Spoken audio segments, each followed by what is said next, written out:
It's a pleasure to have you join me on the program. I'm Okpayemi Owosheni. We start off with business news.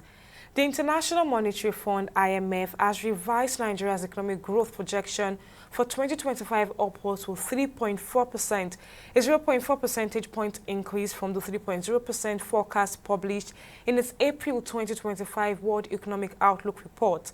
The new figure, released on the July 2025 update, reflects growing confidence in the country's short-term economic prospect amid a backdrop of global uncertainty and ongoing domestic microeconomic challenges. Now, according to the report, Nigeria is expected to maintain a growth rate of 3.4% in 2025 before moderating slightly to 3.2% in 2026. Still in the world of business, the Nigerian Senate, through its Committee on Public Accounts, chaired by Senator Aliyu Wadada Aliyu, has given the Nigerian National Petroleum Company Limited a 3-week deadline to respond to queries regarding an alleged 210 trillion naira unaccounted for amount arising from audit reports between 2017 and 2023.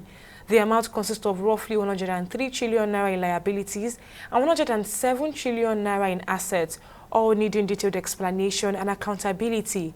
The committee clarified that the 210 trillion naira is not missing or stolen, but remains unaccounted for, explaining the need for NNPCL to clarify the discrepancies in their financial statement, which has raised serious concerns about governance and transparency. The 3 items presented in that book, or in that report, or in that statement, that made up the accrued expenses, of course, liabilities, 103 trillion, were or are still 3 items. Retention fee, legal fees, and audited fees. And why we said the figure is not acceptable to us, no figure was allocated to any of these 3 items. Retention fee, we all know, is 5% of contract sum, total contract sum. So if your liabilities are 103 trillion, and they all come under 3 items, retention fee, legal fees, and auditor's fee. So what was paid for the retention? No figure was mentioned. No contract was mentioned. So the retention was for what? You go away from here today knowing that this exercise, Nigerians are interested in it. Because 210 trillion, when anybody hears it, he may not sleep again for 1 year. And we believe that your presence here will help us to unravel those issues and put the correct perspective to this committee. And now that I'm aware of this issue, and also the explanation you've just given now, it changes my own perspective completely in terms of what the real focus and what the real concern is. And I would like to plead with you, Mr. Chairman, sir, and the senators, to please give me some time to quick look into this specific perspective that you have given. Personally, I need to understand that as CEO, I need to understand these issues myself, so that I can ensure appropriate representations whenever we have to appear before you. We'll go on a short break now and be back with company news.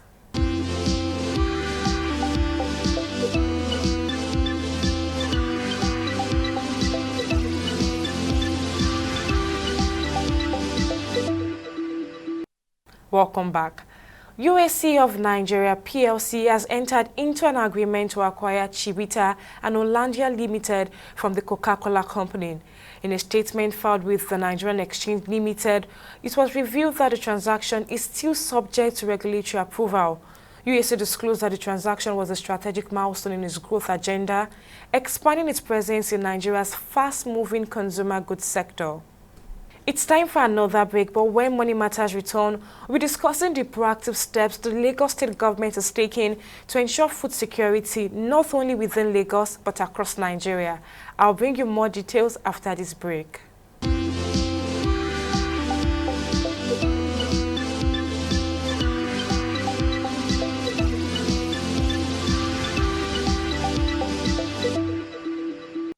Welcome back.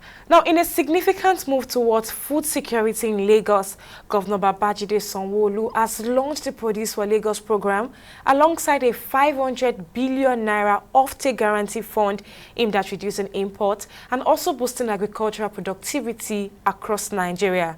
Governor Sanwo-Olu says the program and the fund reflect his administration's commitment to achieving food security, inclusive prosperity and sustainable growth, not just for Lagos State, but also for Nigeria.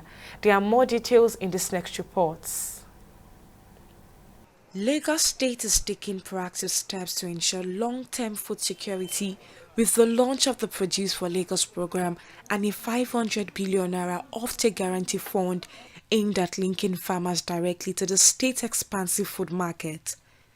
At this event held at the Lagos House, governors, ministers and senior security officials gathered in support of a vision poised to transform Nigeria's food economy. Delivering the keynote address, Governor Babajide Sanwo-Olu highlights that Lagos accounts for over 50% of the food traded in the southwest, with the state's food economy valued at approximately 16.14 trillion naira. The fund, like we said, is not a subsidy, it's an investment vehicle that will catalyze the private capital. It will stabilize food prices and it will help completely de-risk agricultural operation across the value chain. What we're doing here is we're creating a whole new agricultural ecosystem, on one that will rise from the demands of today and of tomorrow to combining a policy that will well focus to creating a financing model that would outlive us and building infrastructure that will live even for generations that are coming behind us and ensuring that we'll have a robust database that everybody can work on.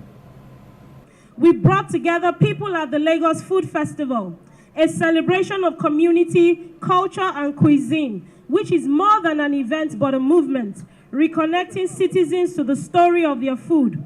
We look to the next generation through the Lagos Agric Scholars Program and Lagos Agripreneurship Programs, raising future leaders equipped to farm with science, market with strategy and govern with vision. State governors present at the event praised the initiative and pledged their collaboration, citing its potential to advance agricultural partnerships and deliver shared benefits across their states. This is a game changer, and we in Ogun State, we actually believe that but the closest neighbor that Lagos has, and we all know that we are the spillover for Lagos. So anything produced in Ogun State would arrive in Lagos with the lowest cost of transportation. Recently, we launched Taraba Harvest, which so many investors were present because they know that Taraba has all that not only Lagos needs, but the whole world. In Sadana local government alone, where you have the plateau, it sits on 7,000 feet above sea level, with temperature as low as 13 degrees. So that's premium climate for dairy and livestock farming. Federal ministers also expressed support, commending the Lagos State government's vision, describing the initiative as a model for nationwide agricultural collaboration. So today I cultivate about 350 hectares of farm in Ogun State, which I'm very proud of.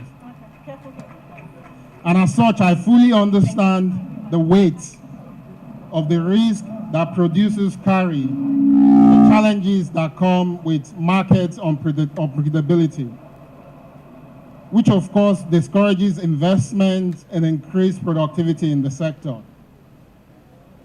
What we're launching today, therefore, changes that equation across agriculture value chain.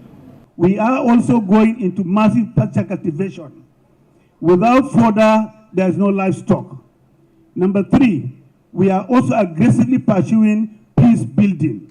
We have inventorized 417 grazing reserves across the country, and we have already started talking to the pastoralists.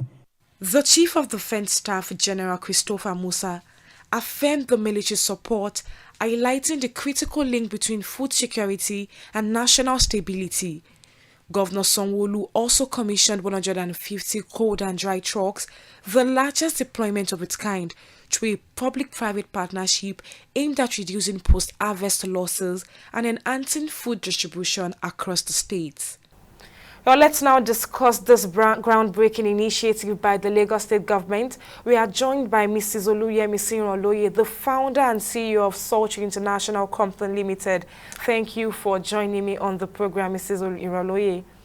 Now, from your perspective as an agro-processing expert, what is your overall assessment of the Produce for Lagos initiative, and how significant do you think this kind of state-led intervention is in strengthening Food Nigeria's system? The Produce for Lagos initiative by the Lagos State government is a step in the right direction, especially at this time when Nigeria needs to be food reliant.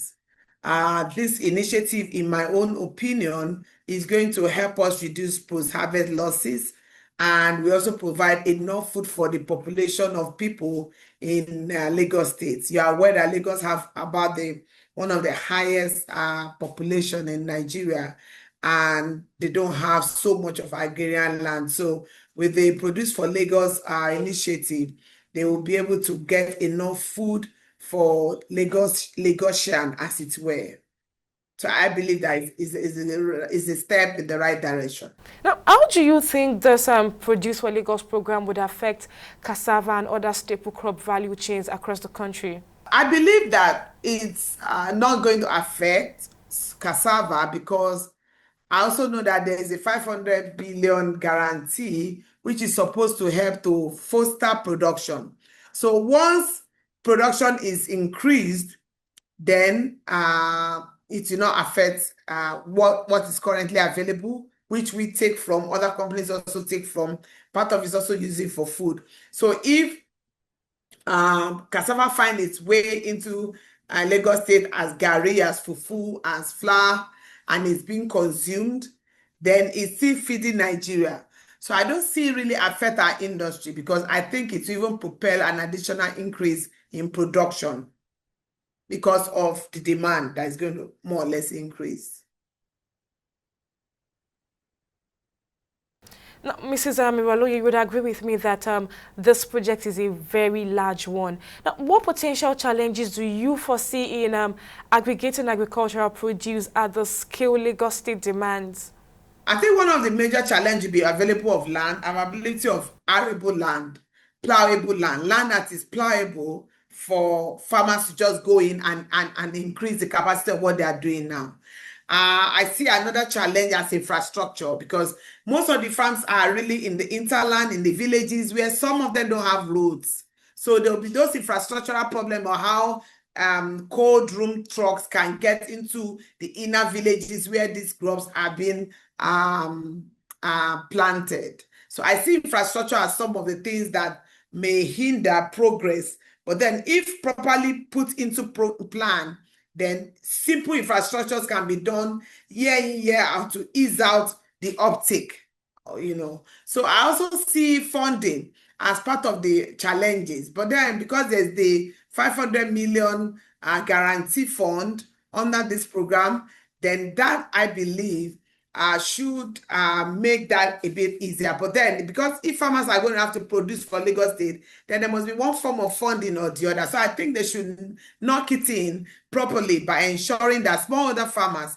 are not being cheated by middlemen. Because if the middlemen are the one that have the money and buy it off the smallholder farmers, then the benefits will come to the smallholder farmers. So I want the Lagos State government to do a structure where farmers can link with the program directly without having to have middlemen. They should do jingles in Yoruba, in Yoruba, Igbo, Hausa, especially Yoruba, so that the farmers can go buy from these guys and then sell into the Produce for Lagos initiative, and farmers are actually not benefiting from the windfall of this initiative.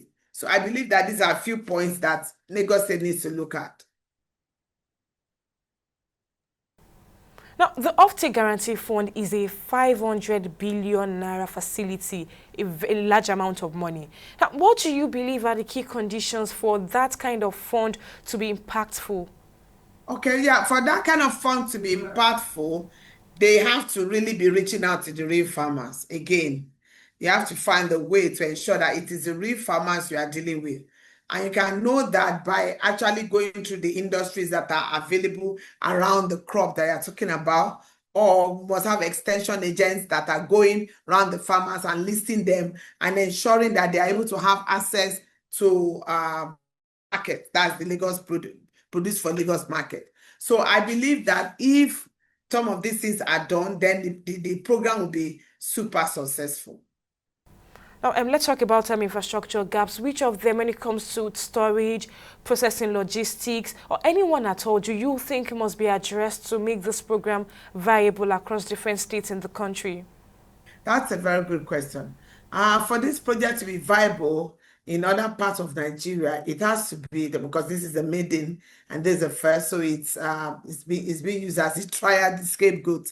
But I think if other states have to emulate it, then they also have to get the backup fund to support farmers. They must have agents, raw material agency, that is the field officers or the LAs, the field officers that are able to go from cluster to cluster, village to village, to talking to these farmers. And then I think the Lagos State should start with few crops.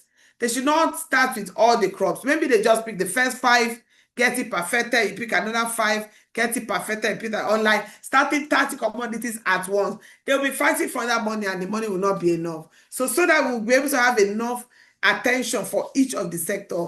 Let them plan this quarter, we are dealing with rice. The next quarter, we'll be dealing with cocoa. And then the next quarter, although you will buy from other crops, but this is the chief crop for that season. That way, farmers can understand what you are doing and how transparent you are in the process. So during the opening, one of the things the Lagos State Governor, that Babajide Sanwo-Olu, mentioned was partnership with the private sector. Now, how exactly do you think the private sector, particularly agro-processors like Sultry, can play a leading role in ensuring the success of the produce for Lagos? I think the private sector is key in this, because without the private sector, I don't think this program is going to see the light of the day. So I'm happy that private sector was invited into the round table during the conceptualization. So I would say yes, it can hinder if the private sectors are not properly carried along. So, but if they are carried along, they will expand their plants accordingly, they will expand their farms accordingly. But if they are not being carried along, then you are going to have issues. Issues in the sense that you will have to eat your own broth. I mean, because these crops will not be delivered. Even if they are delivered, it will just be sparingly. So if we want the crops to actually grow and come out good, then we need to allow the private sector take a leading role in this Produce for Lagos initiative. Now, what long-term impacts do you expect this initiative, considering its magnitude, to have on food security in Lagos State and Nigeria at large? And also, how can the program ensure inclusivity, especially for smallholder farmers, women, and youth in the agricultural value chain? Those who farm right now are the women and the men. And then the youth are jumping in, I mean, because they are seeing money in it. So the program is actually can only be successful if the women and the youth are involved in it. And to make the women and the youth to be involved in it, you need to make the program very sexy, make the program very pardon my language, make the program very admirable. So let it be full mechanization, let there be tractors, let there be dumpers, let there be harvesters. Let these programs, this equipment be there to make agriculture look interesting to the young people. So I believe that the young people, that is the youth and the smallholder farmers, are the ones who are supposed to benefit from this program if properly channeled, if the middlemen don't snatch it from us along the line. Well, just before I let you go, Mrs. Iranloye, what risks do you think could threaten the sustainability of this initiative? And also, how do you think they can be managed if they arise? I think the major risk for me is the project getting into the wrong hands, or the project being taken advantage of by the wrong set of people. And then if that happens, then you have to go back to the drawing board skin whoever did it, who are those attempting it, and ensure that they are being corrected and brought to the books. But be that as it may, I believe that the program is in the right direction and it's going to encourage a lot of youth and women to go into agriculture.